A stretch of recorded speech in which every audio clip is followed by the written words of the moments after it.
Hey guys, so as many of you may know, my name's Bill. I'm banned from major casinos like BetMGM, ESPN Bet, Bet Rivers, and many, many more. And me and my team are banned from DraftKings and all these other casinos for being profitable sports bettors. In this video, I'm going to show you real quick just a live example of how you can crush these sports books on your own because it's not that hard. And then I'll explain a bit more of why. So in our chat, we have something called an EV bot. And all you need to know is it basically points out errors in the market. So I went through and I grabbed one right here. You can see Connor McDavid under 3.5 shots on goal. Then we have the odds plus 126 and the casino and then the expected value. All you need to know is that this is a great bet at these odds. So the bot tells us Connor McDavid's under 3.5 shots. So I actually pulled it up, as you can see, under 3.5 plus 125 where I'm at. And then if you actually go and check the other books, like Bet Rivers, they have it at minus 110. At DraftKings, they have it at plus 105. And at FanDuel, they have his under at plus 100.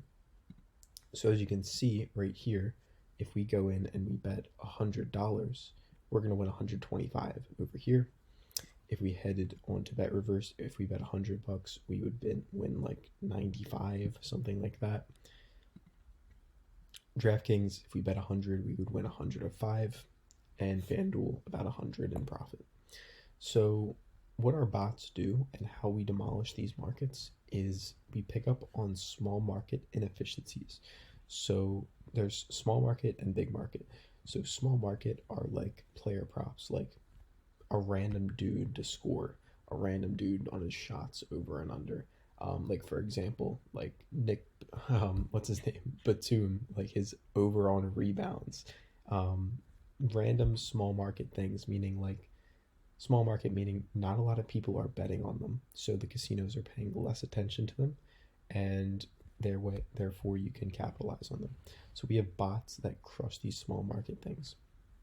And then second, what we're doing really good with as well is big market, which is a lot harder to beat. But for example, betting on a team to win, like the Oilers or like the Lakers or anything like that, those markets are much harder to beat because there's all the money coming in on them. These casinos have all the information from all the people betting, and they're able to adjust their lines to make sure that it's the most accurate as possible, and it's just going to be hard to beat. So we actually have a team member, one of our analysts, who literally is profitable on a book called Pinnacle. I doubt a lot of you know what that means, but Pinnacle is the sharpest sports book in the entire world. Their lines are the most accurate and it's the hardest to beat. They are one of the only casinos that don't ban people for winning. So Pinnacle Sportsbook, I'll look them up real quick for you guys. But they are literally one of the only casinos, they don't ban winners. They take in all the winners. And the reason for this is if you're a winning sports bettor, Pinnacle and some other books, but not many, actually will want you on there because they want to use your information to learn from you.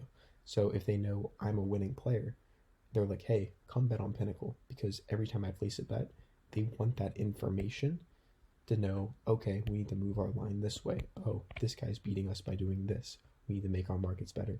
And then you have books like BetMGM, Bet Rivers, and all these other ones, and they're just like, you're a winner, you can't play here. So that's a basic look at it.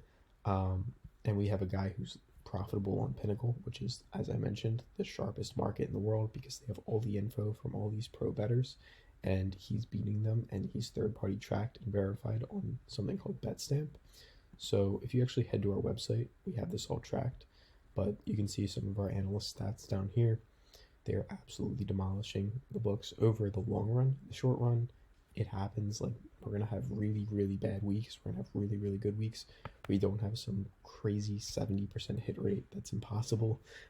We're just long-term very profitable. And as you can see, like one of our analysts right here, he literally hits like 49% of his picks, but he's super profitable in the long run.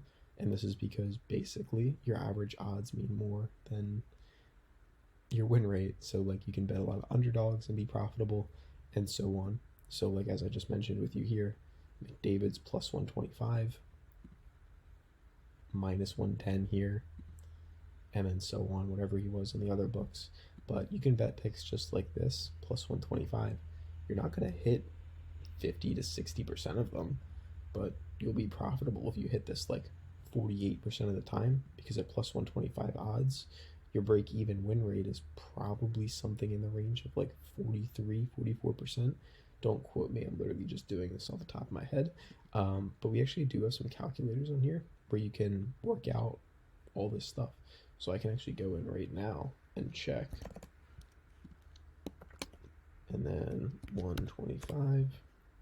So your implied win rate is supposed to be 44.4% of the time. That's not a no vig line for some of the more advanced people watching it, I don't believe. But so you probably need to win this 47% of the time, 46% to see some good returns. Anyway, that about wraps up this video. It's a quick one.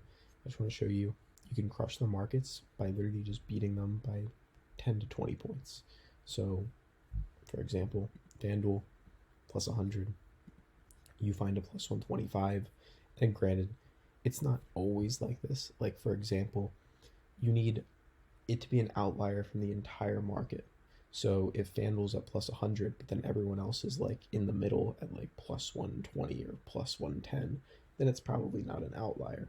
But in cases like this, yes, it is, because everyone's at plus 100, plus 120, or plus 105, and you're all the way at plus 125. So there's a lot more math that goes into it than that. But like a basic look is basically just find somewhere the market messed up, and you can use our bots to do this in our chat. Again, it's pretty straightforward, and yeah, thanks guys.